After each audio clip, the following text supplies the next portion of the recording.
si vous êtes...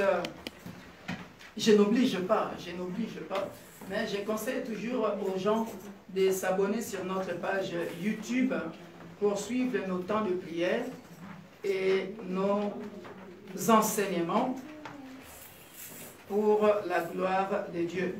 Donc si vous n'êtes pas encore abonné, faites-le. Abonnez-vous. C'est marqué Victor Makonda sur YouTube.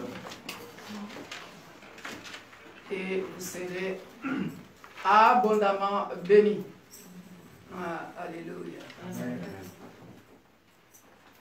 Alors, ce matin, je parlais de jeûner pour l'humiliation de soi-même et jeûner pour l'action des grâces. Alors ici, je vais parler de jeûner pour la bataille. Amen. Alléluia. Amen. Jeûner pour la bataille. Nous sommes dans 2 Chroniques, chapitre 20. Nous sommes dans 2 Chroniques, chapitre 20.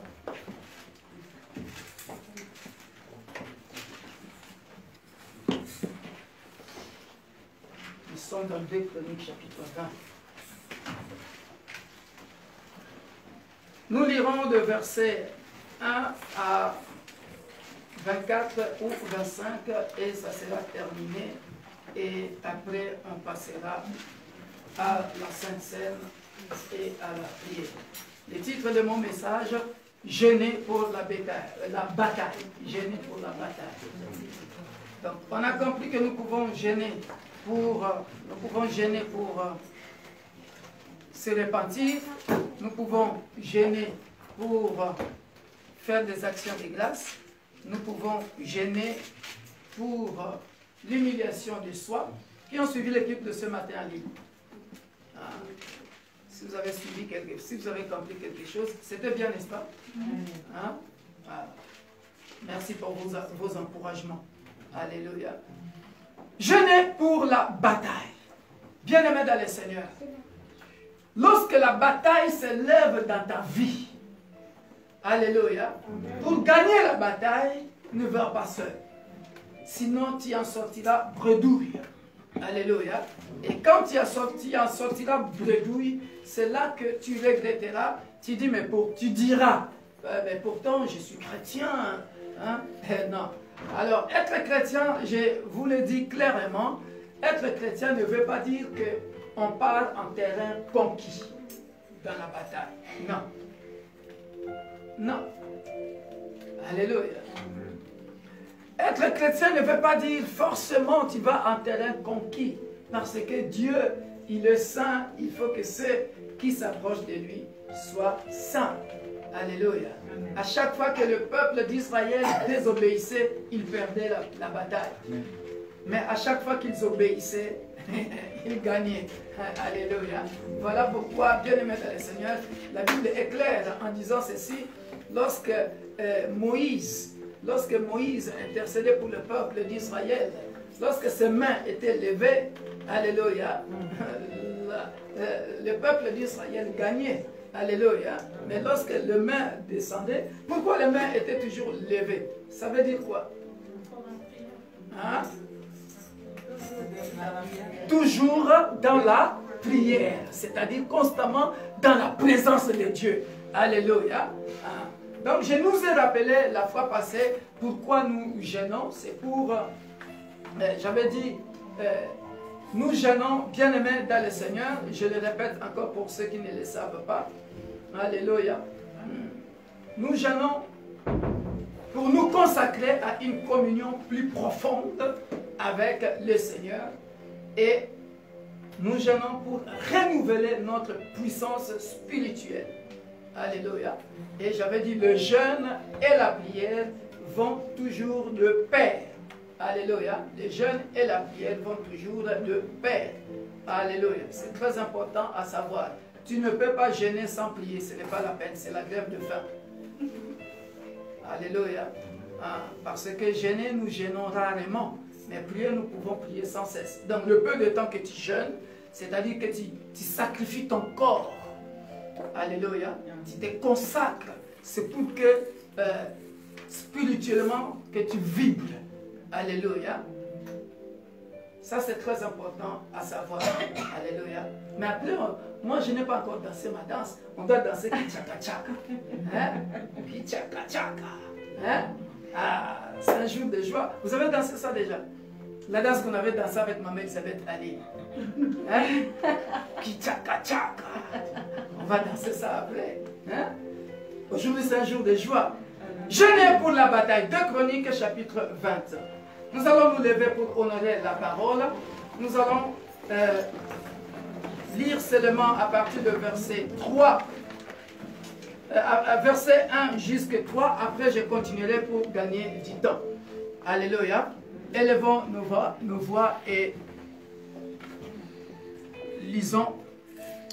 1, 2, 3, c'est parti. Après cela, le fils de Moab et le fils d'Ammon et avec eux les Maonites marchèrent contre Josaphat pour lui faire la guerre. On vint en informer Josaphat en disant: une multitude nombreuse s'avance contre toi depuis l'autre côté de la mer, depuis la Syrie, et ils sont à Hatzatson Tamar, qui est en En-Gedi. Dans cette lieu, Josaphat se disposa à chercher l'Éternel et il publia un jeûne pour tout Juda. Parole de l'Éternel. Alléluia. Alléluia. Alors, bien-aimés dans le Seigneur, première partie, vous écrivez. Première partie pour ceux qui écrivent. Josaphat publia un jeûne. Josaphat publia un jeûne. Alléluia. Alors, dans cette introduction, regardez, je vais développer ça proprement pour que chaque enfant de Dieu ici puisse comprendre c'est quoi jeûner pour la bataille. Parce que très souvent, le peuple de Dieu, que nous sommes, nous nous disons des chrétiens, mais toujours distraits. Écoutez, la Bible dit ceci. Après cela, les fils de Moab et les fils d'Ammon et avec eux des Maonites marchèrent contre Josaphat pour lui faire la guerre. Écoutez, on va en informer Josaphat en disant: une multitude nombreuse s'avance contre toi depuis l'autre côté de la mer, depuis la Syrie, et ils sont à Hatzatson Tamar qui est en En-Gedi. Alléluia. Pour toi et moi, bien-aimés dans le Seigneur, regardez, pour toi et moi, il y a beaucoup de peuples de Dieu, des enfants de Dieu. On t'informe. Allô? Ah, et ici, ne savent pas l'écrire là. Nous, là-bas, on dit allô? Aïe. Alléluia. On t'informe. Comment on vient t'informer? On vient t'informer dans les songes. On vient t'informer dans la vision ou dans les visions. À chaque fois quand tu dors, tu rêves qu'on est en train de te poursuivre. Tu rêves que on est en train peut-être de te battre et tu as perdu le combat. À chaque fois quand tu dors, tu rêves la guerre. Et quand tu te réveilles, tu es à l'aise, comme si de rien n'était. Mais on va te tuer, mon frère. On va te manger comme une poule, un coq. Pourtant, Dieu est venu t'informer. Alléluia. Là, je parlais des informations que toi-même, tu reçois personnellement dans des songes, dans des visions. Mais quand tu reçois tous ces combats spirituels, tu ne te lèves pas dans la prière. Tu ne jeûnes même pas. Alléluia. Une autre information, écoutez-moi très bien, je suis venu nous ouvrir les yeux. Une autre information. Tu dors la nuit, tu rêves dans la maison où tu habites. Quelqu'un te combat. Dans le travail où tu travailles, Dieu te montre l'état spirituel de ses collègues-là. Il te combat. À l'école, Dieu te montre une camarade ou un camarade de classe, comment il te combat. Et toi, tu es toujours comme ça.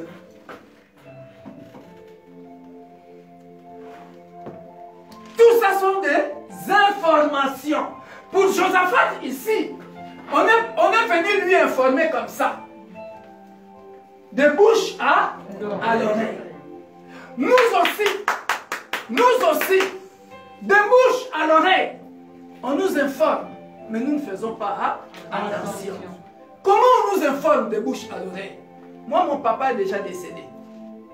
J'étais petit de rien du tout, mais je l'ai déjà gardé. Mon père était un chrétien. Mais à chaque fois avant de dormir, papa venait avec moi dans la chambre.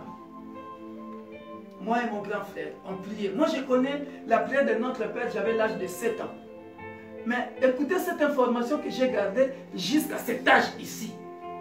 Mon père me disait déjà, il me disait toujours, il dit, la famille là comme tu vois là mon fils, vous voyez mon grand frère là, il ne m'aime pas, il me combat. Grave. Alléluia. Information de père en fils. Par voix audible.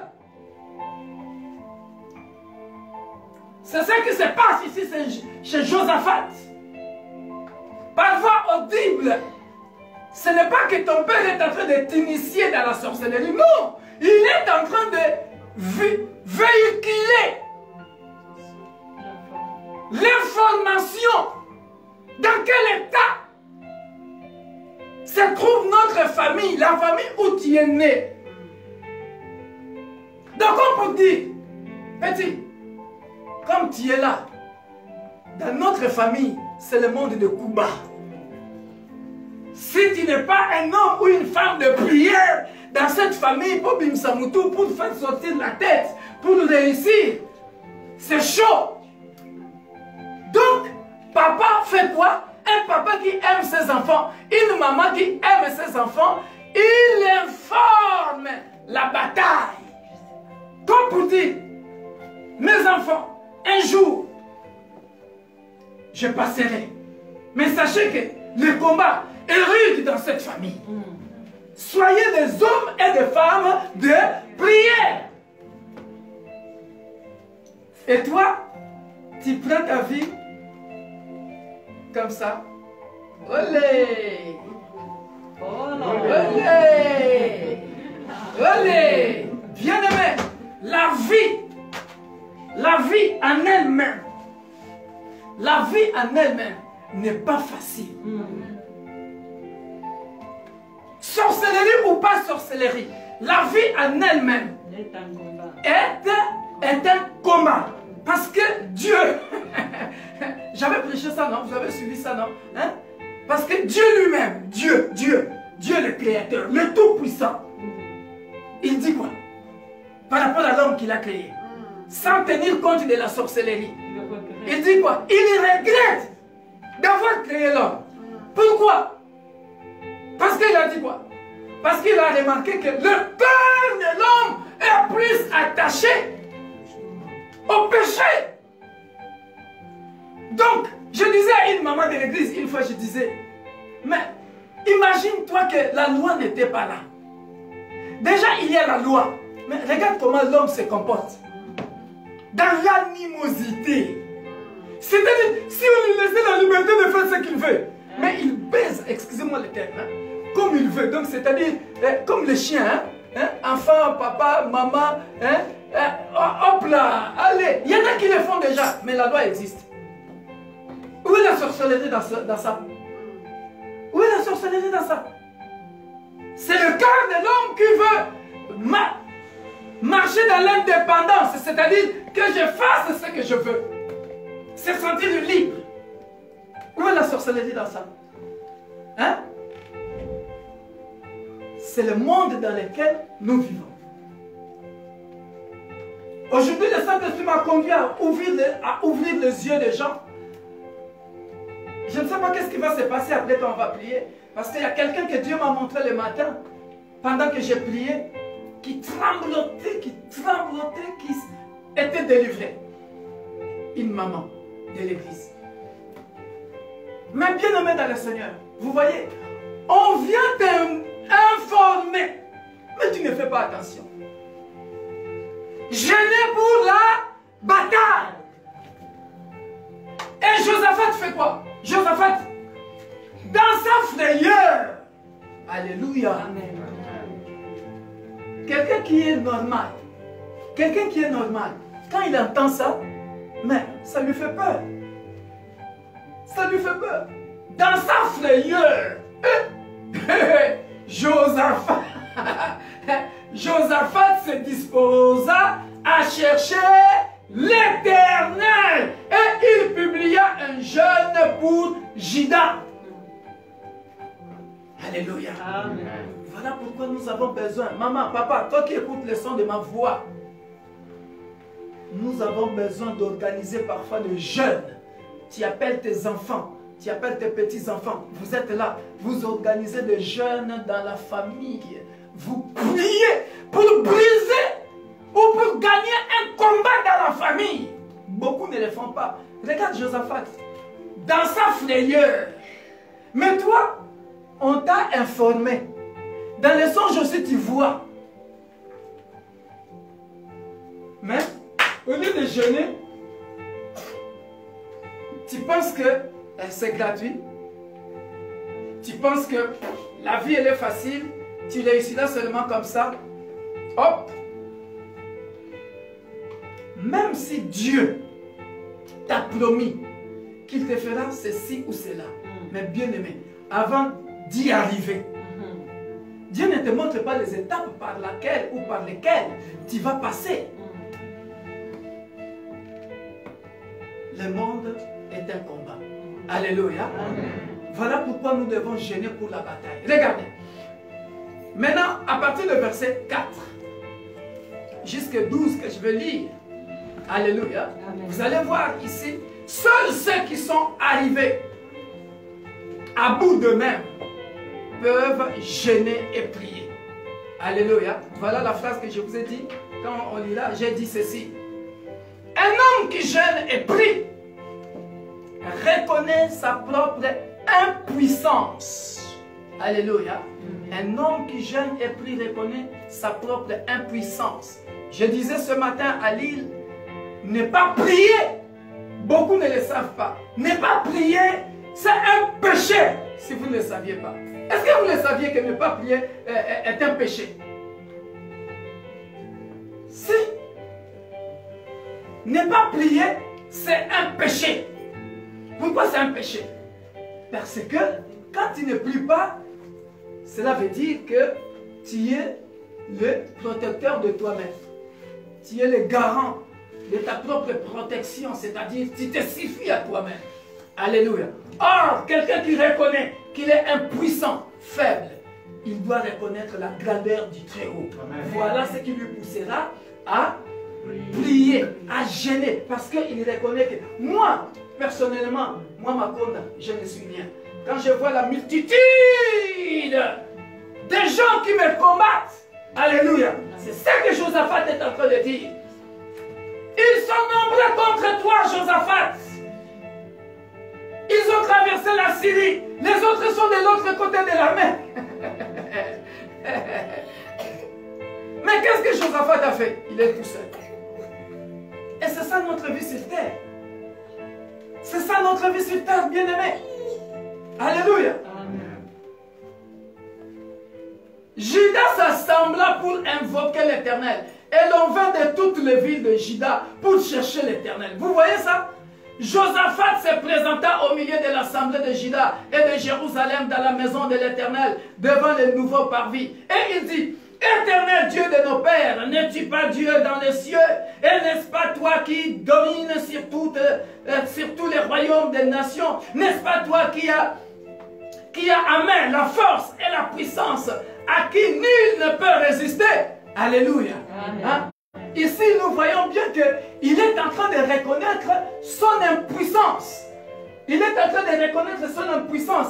Que si tu n'interviens pas, ici, puisque c'est toi qui règnes sur toutes les nations, c'est toi que nul ne peut résister, je viens à toi pour venir à mon secours. Est-ce que vous voyez ça, bien aimé dans le Seigneur? Ça, c'est clair. N'est-ce pas toi, ô notre Dieu, qui a chassé les habitants de ce pays devant ton peuple d'Israël? et qu'il a donné pour toujours à la postérité d'Abraham qui t'aimait. Et l'on habitait et ils t'y ont bâti un sanctuaire pour ton nom en disant, s'il nous survient quelque calamité, l'épée, le jugement, la peste ou la famine, nous nous présenterons devant cette maison. C'est ce qu'on vient de dire dans la dédicace. Hein? C'est ce qu'on vient de dire dans la dédicace. Nous nous présenterons devant cette maison. Nous ferons quoi? Et devant toi, car, regardez, ton nom est dans cette maison. Nous crierons à toi du sein de notre détresse. Et tu exauceras et tu sauveras. Amen. Alléluia. Amen. Et c'est ce que nous venons de dire dans la dédicace de la salle. Amen. Alléluia. Amen. Pourquoi? Parce que le peuple d'Israël reconnaissait qu'ils étaient impuissants. Ils reconnaissaient que si nous partons au temple, nous évoquons le Dieu d'Abraham, notre Père. Lorsque nous crierons, il nous exaucera. Toute la multitude, même s'ils sont plus nombreux que nous, nous ne sommes pas nombreux. Ils sont plus nombreux que nous. Regardez. Le verset 1 que nous avions lu. Regardez. Les fils de Moab, 1. Les fils d'Ammon, 2. Et avec eux, les Maonites, 3. Marchèrent contre Josaphat pour lui faire la guerre. À part ces 3 peuples-là, regardez. On va en informer Josaphat en disant une multitude nombreuse. J'avais expliqué ça quand j'avais expliqué le psaume 3. Quand on dit une multitude, c'est-à-dire un nombre qu'on ne peut pas compter. Alléluia. Amen. Et je vais expliquer l'autre fois. Quand on parle de la multitude physique, que tu peux compter mais tu n'arrives pas à compter. Bon, maintenant, à combien plus faut tes raisons? La multitude spirituelle, invisible, que tu ne vois pas. Tu es attaqué de tous bords. Est-ce que quelqu'un me comprend? Est-ce que quelqu'un me comprend? Voilà pourquoi j'ai fait ce mouvement-là. Opération Prions sans cesse pour sauver une âme pour la gloire de Dieu. La vie, ce n'est pas de la blague. Voilà pourquoi vous remarquerez, il y a des gens, la multitude des ennemis déjà physiques. Quand je passe comme ça, est-ce que je connais ton état d'âme? Je connais, quand je passe comme ça, rien du tout. Rien du tout. Au moins, comme nous sommes dans l'église, vous êtes mes frères et sœurs, je fais confiance. Mais à chaque fois que tu marches dans la rue, papa, maman, même dans le métro, vous êtes là, tu ne sais pas qui est à gauche, qui est à ta droite. Une multitude des ennemis physiques et spirituels. Puisque tu ne connais pas, tu reçois des coups, de flèches, de gauche à droite. Tu rentres à la maison, tu as mal à la tête. Tu penses que le mot de tête est normal. Non. Il y en a qui ont ramassé ça aussi dans le métro. Vous rigolez. Alléluia. Alléluia. La bataille. Mais à chaque fois, bien-aimé, quand il y a Dieu, tu es sûr que tu l'invoqueras et il interviendra et tu gagneras. Amen. Alléluia. Maintenant, voici le fils d'Ammon et de Moab et ceux de la montagne de Moab et ceux de Seir, chez lesquels tu n'as pas permis à Israël d'entrer quand il venait du pays d'Égypte, car il s'est détourné d'eux et ne les a pas détruits. Les voici qui nous récompensent en venant nous chasser de ton héritage dont tu nous as mis en possession. Ô notre Dieu, n'exerceras-tu pas tes jugements sur eux, car nous sommes sans force. Alléluia. Devant cette multitude nombreuse qui s'avance contre nous. Et nous ne savons que faire, mais nos yeux sont sur toi. Dieu aime les gens comme ça. Il reconnaît qu'il est sans force. Là, c'est l'exemple bien aimé dans le Seigneur des Égyptiens. C'est-à-dire que vous êtes en train de traverser et les Égyptiens, vous regardez comme ça derrière, ils sont vraiment derrière, prêts à vous attraper. Et vous êtes sans force. Vous dites, mais là, ils vont nous saisir. Et il dit quoi? Nous sommes sans force. Nous sommes sans force. Nos yeux sont fixés que sur toi. Il reconnaît qu'il n'est rien. Mais toi, on t'a informé. Dans les songes, tu y as vu. Et toi-même, tu croises les bras. Tu penses que tu es fort. Tu n'es plus même pas. Tu n'es plus même pas. Mais tonton, tanti, tu resteras là des années, ta vie ne s'améliore pas. Après, tu vas continuer à dire des sorciers. Mais Dieu, il passe. Parce que Dieu travaille par cycle. Ah oui? Est-ce que vous le saviez? Dieu travaille par cycle. Je disais l'autre fois dans la modération à Lille, je disais, mais les gens ne comprennent pas. Lorsqu'on a parlé de l'année de l'exploit, bien aimé, 2020, ça clôture une décennie. Est-ce que vous comprenez ça? Dans la chiffrologie, le chiffre 1, ça commence un ère nouveau. Là, nous allons commencer une autre décennie. C'est-à-dire, carrément, une autre décennie est close. Et moi, comme j'aime le prophétique, la révélation, je tiens en considération ce que la servante de Dieu a dit. Je suis dans la joie. Parce que, pendant la traversée, Dieu est venu parler. Hey! Alléluia! Hey! Et une bonne nouvelle. Alléluia! Amen. Et regarde le premier signe que je vois. Alléluia! Amen. C'est ça. Tu ne peux pas gêner et prier sans que Dieu parle. Archi faux. Ne venez pas me dire ça. Jamais. Tu gênes et tu pries, Dieu ne parle pas. Bon. Ou alors c'est toi le problème. Alléluia. Voilà pourquoi Dieu leur a répondu. Alléluia. L'Éternel répond à la prière de Josaphat par la prophétie de Jacques Azaël. Ah, ça j'aime bien. Alléluia. La troisième partie, j'ai écrit ici. Je vais aller vite, on va résumer ça pour gagner du temps. Mais sachez que je nous ai montré que pour gagner la bataille, on jeûne et on prie. Alléluia. Amen. Alléluia. Alors, ça c'est la partie, à partir du verset, on va résumer tout, 22 jusqu'à 24, non, 15 à 17, ça c'est, le changement vient quand c'est Dieu qui combat pour nous. Alléluia. Et j'ai écrit, il faut le combat d'un individu ou d'un groupe.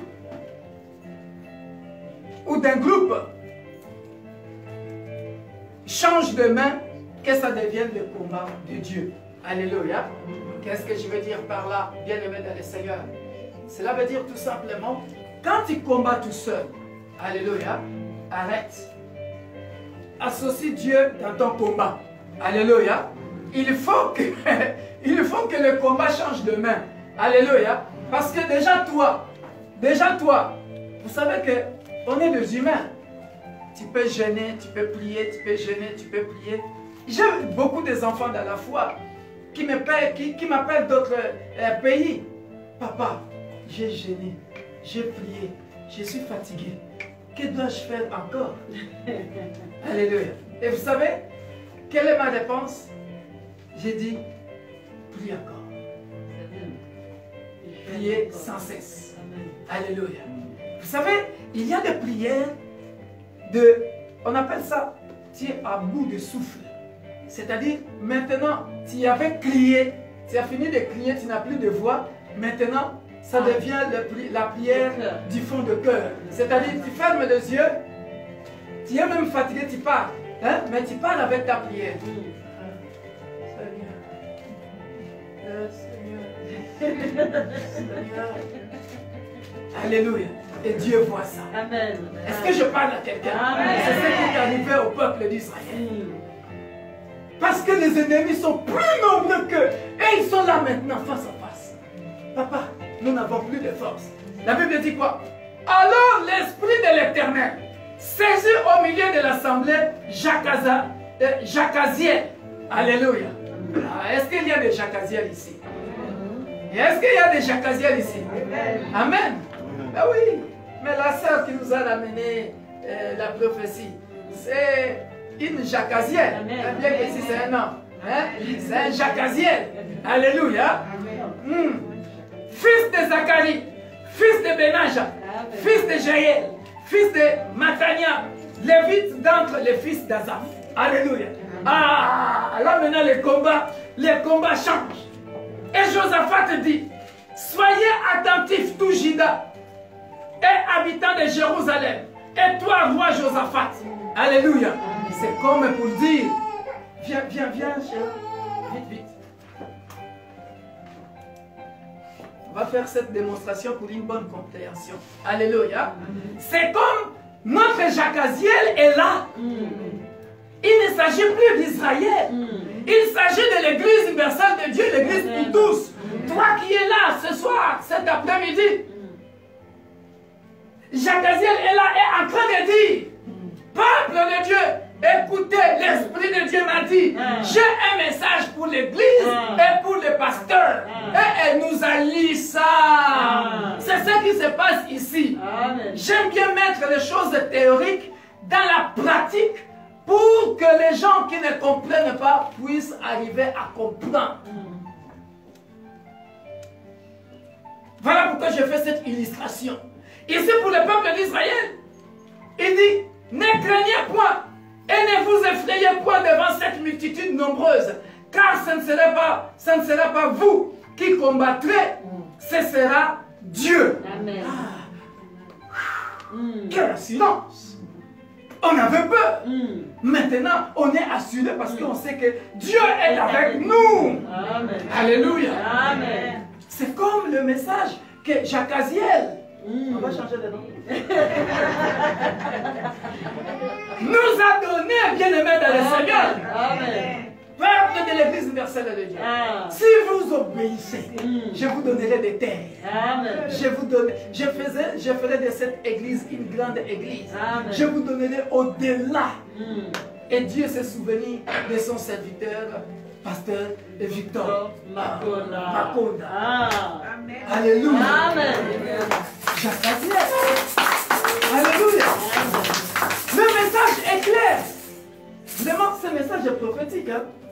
Ça tombe sur pile poil avec la servante de Dieu. Hein? Sois béni. Hein? Merci beaucoup. Demain, descendez contre eux. Ils vont monter par la colline de Tite et vous les trouverez à l'extrémité de la vallée en face du désert de Jérusalem. Dieu donne même les stratégies. Ils seront là, ils seront là, ils seront là. Ils viendront de tel côté. Mais toi, n'aie pas peur. Reste là. Vous n'aurez point à combattre en cette affaire. Présentez-vous. Tenez-vous là et vous verrez la délivrance. La délivrance que l'Éternel vous accordera. Alléluia. Quelqu'un sera délivré aujourd'hui. Le nom puissant de Jésus. Alléluia. Tenez bon, vous verrez la délivrance que l'Éternel vous accordera. Obéissez seulement à Dieu. Juda et Jérusalem, ne craignez point et ne vous effrayez point. Demain, sortez à leur rencontre. Oh, et l'Éternel sera avec vous.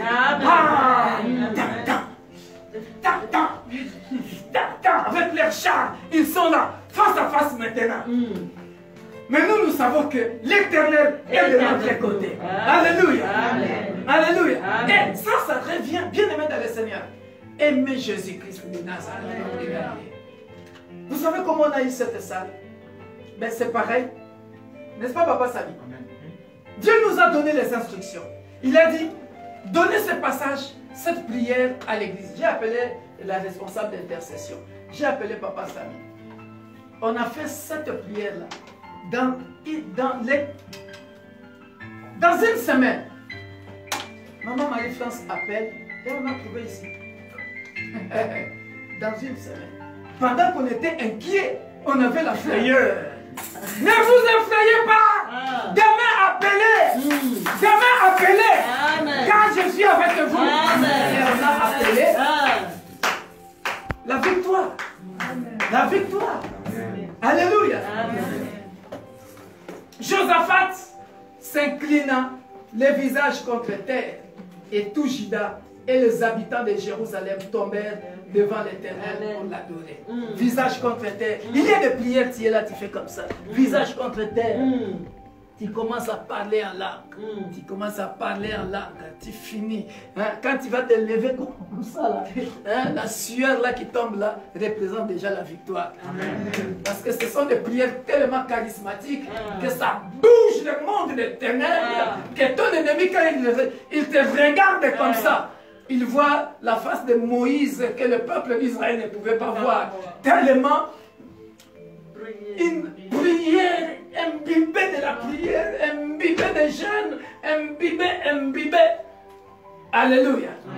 Josaphat s'inclina le visage contre terre, et tout Juda et les habitants de Jérusalem tombèrent devant l'Éternel pour l'adorer. Les Lévites d'entre les fils de Kéaït, on peut sauter ça, mais seulement, je vais boucler ici pour dire l'heure de la victoire. Hein? Alléluia. À partir du verset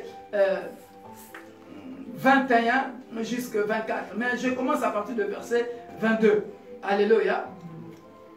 Au moment où l'on commençait les chants et les louanges, l'Éternel plaça une embuscade contre les fils d'Amon. Hein? Je passe directement à la victoire. Hein?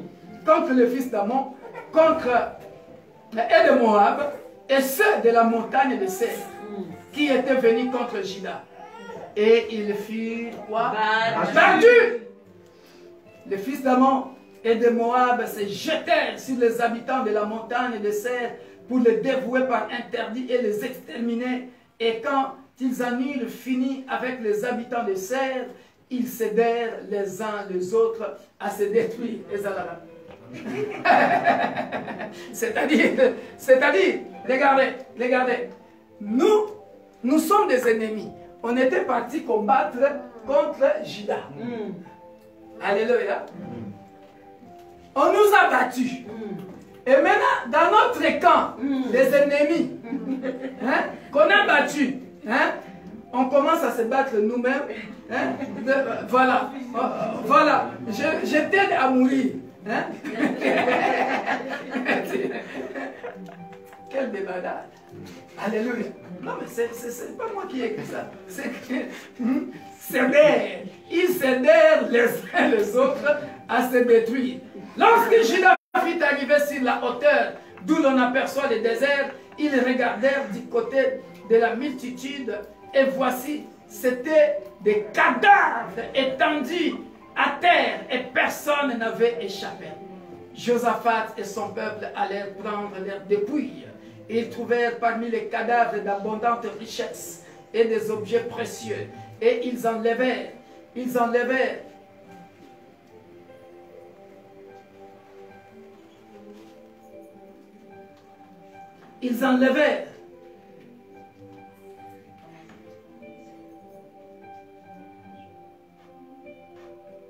voilà, j'étais où?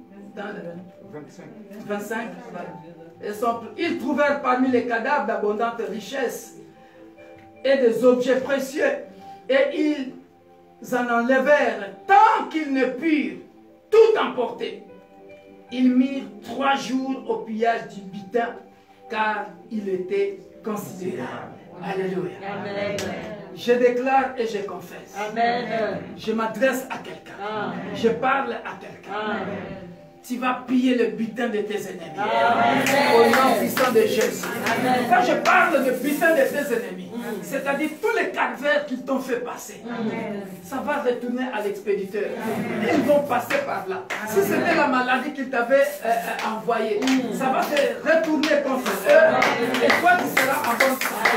Et quand cette maladie-là va se retourner contre eux, ça sera de père en fils, de génération en génération. Pendant ce temps, toi tu es déjà en bonne santé, tu travailles déjà, tu as déjà traversé, tu as commencé une nouvelle ère avec succès.